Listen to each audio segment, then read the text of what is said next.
Anjo Eliana nga mga idol na dating miyembro ng Itbulaga, mayroong matinding pasabog patungkol nga sa dating niyang mga kasama nga mga idol sa Itbulaga, lalong-lalo na nga kay Tito Sen na ngayon ay Senate President ng Senado. Ayon nga mga idol sa kumakalat ngayon sa social media, nagbigay ng matinding parata nga mga idol at akusasyon ang dating miyembro ng Itbulaga na walang iba na si Anjo Eliana patungkol nga mga idol sa kanyang dating mga kasama na si Tito Sen at si Bossing. Noong una naman mga idol ay maayos naman at masaya ang pakikitungo nila sa isa't isa.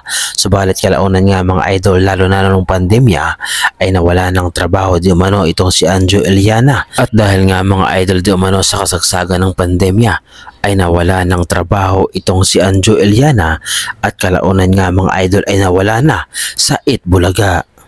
20 years akong nagbubulaga. Nagiging kalawang ka eh. Ang Dabber Cats nagsimula at kung sino yung kasama niya noon. Kami yun. Kaya ang feeling ko parang OG. Mga original Dabber Cats. Doon ako na-insecure eh pag wala akong regular na trabaho. Yung hindi mo alam kung kikita ka bukas o next week. I feel pain pag may hinihingi mga anak ko at hindi ko pamigay. Parang nabaldado ka dati. Kahit anong hingi nila, bibigay mo. Masaya at masigla noon nga mga idol habang nagtatrabaho itong si Anjo Eliana sa Itbulaga. At mapapansin din nga mga idol na tila wala naman silang isyu at away at gulo dito sa show na ito. At sa katunayan niyan nga mga idol ay tila wala namang problema si Anjo Eliana sa Itbulaga dahil ito nga mga idol ay nagpahayag din ng panghihinayang at lungkot sa nangyari sa Itbulaga noong mga nakaraang taon na kung saan nga mga idol ay nagkaroon ng hindi magandang pangyayari. Subalit ayon naman nga mga idol kay Anjo Eliana ay siya ay nagpapasalamat sa Itbulaga dahil napakaraming blessing ang dumaan dito at kabilang di umano siya sa mga nakatanggap nito. Ang tagal na eh. Parang ang wish lang naman ng TVJ is mabot sila ng 50. Nakakalungkot kasi after 43 years yan medyo nagkakaroon ng problema. If you look at the other side, yung 43 years naman na yun, sobrang daming blessing na yun binigay sa lahat na involved sa Itbulaga, including myself. 20 years ako doon, ang inabang din ako doon. Kaya unfortunate, nagkakagulo ngayon, sad. At the same time, sana kung maayos sila, kung meron pa maayos, kung hindi naman, kung maghiwalay man sila, sana maging successful pa rin sila. Ganito man mga idol ang naging pananaw noon at positibo si Anjo Eliana ay laking gulat nga mga idol ng sambayan ng Pilipino matapos nga magbigay ito ng pahayag at mga akusasyon laban kay Tito Sen na ngayon nga mga idol ay nakakaladkad ang pangalan dahil nga mga idol sa mga matitinding pahayag ni Anjo Eliana patungkol sa senador. Ano nga ba mga idol ang dahilan ni Anjo Eliana at lumabas at pumutok ang mga issue na ito at kung bakit humantong sa ganitong klaseng pangyayari o sa batuhan ng mga isyu sa kanilang dalawa. At narito nga mga idol ang mga pahayag ni Anjo Eliana patungkol sa issue na ito at kayo na nga mga idol ang umunawa at humusga kung ano ba ang kanyang ipinaglalaban. Ayoko pong manira, ayoko pong gumawa ng kwento, pero kung sila po kayo gumagawa ng kwento laban sa akin, ang panlaban ko dyan, the truth will set you free. Yan ang panlaban ko. Magsasalita na lang ako ng katotohanan. Kaya may final message kay Tito Sen. Tito Sen, nabibigyan kita ng 1 linggo na kausapin mo yung mga bataan mo na tumigil na. Kasi habang tumatagal at habang si Christopher Min, binabanatan daw ako. Tito Sen, ang dami kong alam sa inyo. Talaga bang akong gusto niyong kalaban? Talaga bang gusto niyong awayin, Tito Sen? Hindi ba pwedeng yung may alam ako sa inyo pero akin na lang yun, hindi ko na pagkakalat at huwag niyo na lang akong birahin? Binibilan niyo ako eh. Mukhang matindi na nga mga idol ang lamat at gusot at hindi na kailanman maaayos ang gulo na ito dahil mukhang desidido na nga mga idol si Anjo Eliana na ibuking at ibulgar ang kanyang mga nalalaman patungkol nga mga idol sa baho di umano ni Tito Sen at ng kanyang kapatid na si Bossing. Narito pa ang mga pahayag ni Anjo Eliana. Kaya yan po, sana makapag-isip kayo at makapagkapon na nakiusap na ako kay Tony Cubera. Tito Sen, ganito ba talagang gusto mo? Laglagan. Nasa sa yan. Nasa sa yan, nakakaya. Senate President ka pa naman. Tapos malalaman nila kung sinong kabit mo. Tsaka bukod sa kabit, yung girlfriend mo sa Itbulaga. Nako.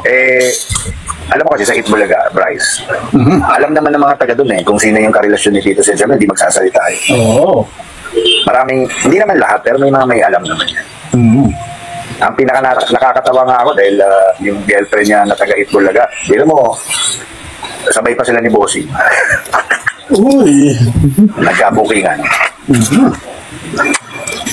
Gusto niyo pa ba talaga? Gusto niyo talagang, gusto niyo pa talaga, sabihin yan? gusto niyo bang awayin pa talaga ako?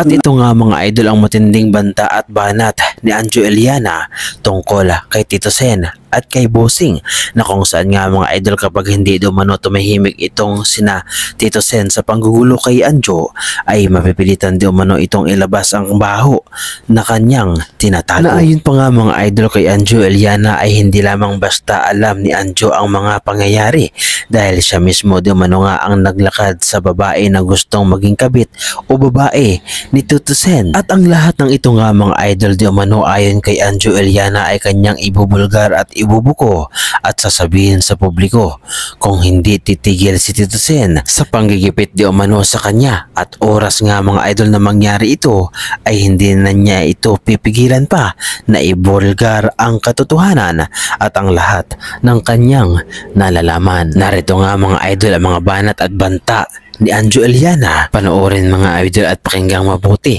ang mga pahayag na ito at kayo na ang humusga. Gusto mo, Tito Sen, ang dami mo na naman na pinalabas na yung mga bayaran mo na sa mga vloggers, Tito Sen.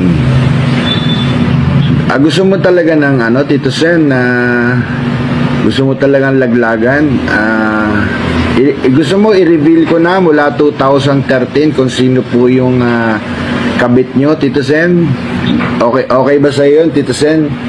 Gusto mo sabihin ko na kung sino yung kabit mo mula 2013 na pinalakad mo sa akin?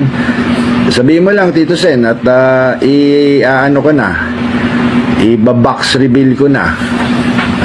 Sasabihin ko na sa taong bayan kung sino yung kabit mo mula 2013. Sige lang, banatan nyo lang ako at marami pa akong ilalabas. At ito nga mga idol ang mga naging banta ni Anjo Eliana kay Tito Sen. Subalit wala namang pahayag nga mga idol patungkol dito si Tito Sen at nanatiling tahimik at hindi di umano papatulan ang mga paratang ni Anjo Eliana tungkol sa umano'y iba niyang babae. Ano ang masasabi ninyo mga idol sa mga matapang at pahayag at akusasyon ni Anjo Eliana patungkol kay Tito Sen at sa babae nito? Ano ang inyong opinyon at reaksyon patungkol dito? Naniniwala ba kayo mga idol sa mga sinasabi ni Anjo Eliana o pakulo lamang ito para sumikat? Ano ang masasabi ninyo mga idol sa reaction video na ito? At ano ang inyong opinyon patungkol dito? Ibahagi nyo naman mga idol ang inyong reaksyon at opinyon sa ating comment section.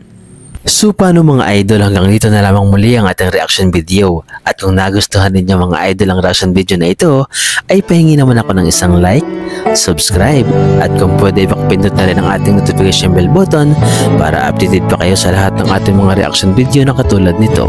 Maraming salamat mga idol.